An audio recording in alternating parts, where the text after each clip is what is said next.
teach you. Okay, I've got a piece of cardboard here. It's just a piece of cardboard. As a matter of fact, I will look at the kids just like this all over the place to show them it's just a piece of cardboard. All right, now what I've got to do, you notice though that the dice fits exactly into the cardboard. And as you see that go down, I'm going to try to get it to go down. As you see it go down, the 5 is going to stay on the top, right? The 5 is going to stay on the top. So when it comes out, the 5 should be on the top. So I usually do this, I'm going to back up so you can see it. I slide it down, I say, can you guys see it? Which number's on the top? The 5. Let it drop all the way down. So which number's on the top? The 5. That's right. So if you see it, the 5 goes all the way down. The 5. All right. Now, here's the deal. Is it always going to be the 5? Or do you guys think I can magically make it change? I don't know if I can, because you guys are pretty smart. All right, the 5 slides down, the 5 comes out. Let's see if we can make it change. We'll go in slow motion. All right, so what number is it that's going to come out? The 5. Is it? Oh, wait a minute, that's the 4. Hold on just a second. Let's try it slower. Here's the 5. Slowly, slowly. You guys see it going down there? It is the 5. So what's going to come out, you guys? Which one's going to come out? The 5, right? Nope, that's the 6. Hold on, I'm kind of messing this up. Let's try it one more time. 5 and 5. Oh, thank goodness. 5 and 5. Let's try it one more time.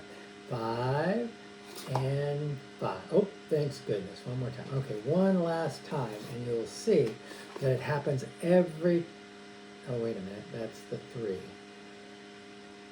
No, that it couldn't have changed. All right, let's try it one more time.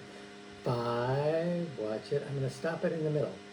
What color? What is the top number? 5. All right, now you see it going in my hand. I'm not going to turn it. I can't turn it. What number's on the top? 5. Okay, very good. Whew. Last time. All right, slow motion, same way. Can't turn it. Will not turn it. What number is on the top? The 5. I'm not doing very well with this. Sorry about that, you guys.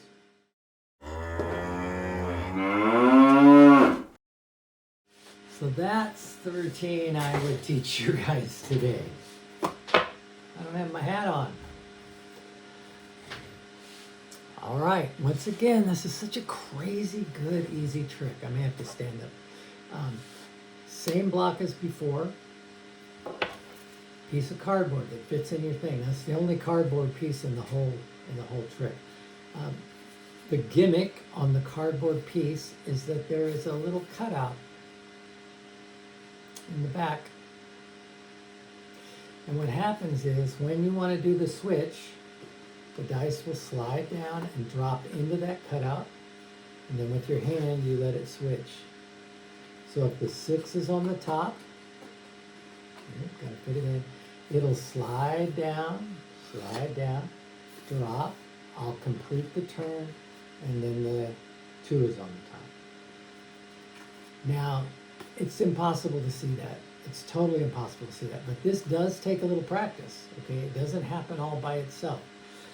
So what I do is I set up the 5, all right? I set up the 5, and when you do it, you just don't let it drop. You keep your hands nice and tight, and it'll slide right down. 5 slides right down and out. 5 slides right down and out, okay? Just like that. Also, I forgot to say, when I show this up, I flatten it so that it looks flat, and then I open it and I look through it, and if you catch it just right, you might see my hand up there, but you got to catch it just right. Nobody, when you're looking like this, nobody's going to see it. When you do like this, kids love it. They will never see that, but it looks, you see how I caught it that time? So you can kind of catch it that time because you know what you're looking for, right? But I would never do that. I wouldn't do it that way. I would do it this way. Now they're looking at my mouth and my eye. They're not looking at the tube. Okay? So I set up the 5 a few times. Once, twice, just like that. maybe 3 times. Then the third time, what happens is I let it fall out, and with my fingertips, I complete the turn. And I just make sure to show, oh, it's a 1.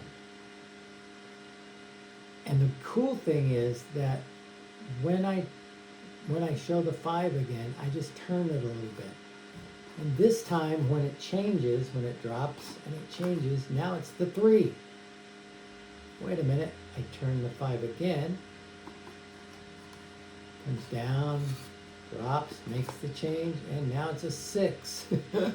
So just by turning that 5 around each time, I can change the number that it turns into. So that's what takes practice. You have to practice not turning it. You have to practice making sure, whoops. So that's what takes the practice. You have to practice not turning it. All right, that one was a 2. Let's keep it at the 5. Not turning it, just like that. And then you have to practice turning it when you want to. And then the last thing, of course, would be to practice making that last twist, so that now at this time it's not going to be a 3, it's going to be a 5. And once again, finish it up, right? Show them this, show them that. How did you do it? How's that for crazy easy? I'll type this up. You can really literally just watch the thing because there's not a lot of script to it. Just that the 5 will always be in the top, 5 will always be in the top, 5 will always be in the top. Oh, wait a minute. The 5's not in the top. Let's try that again. Something's wrong. 5, 5, 6, 6. Now, and this time you go the third time around, you change it again. 5 turns it to the 4. I'm messing this up. And I love the I'm messing this up, I don't understand kind of an ending to it, right? Now that I think about it, if you wanted to create a script where the 5 on purpose becomes the 1, you could put it in such a way where it's 5, but we need it to be a 1. The magic wouldn't work unless, of course, it's a... And you can force. So, there's a lot that you can do with this. And that's why this stuff is crazy good. It's simple, but it's powerful. Visual plays big. Have fun. Subscribe to more stuff. I've got juggling coming, games, lawn games, game shows, you name it. We got lots of stuff coming. But now you know how to do a basic magic show, right? Have fun with it.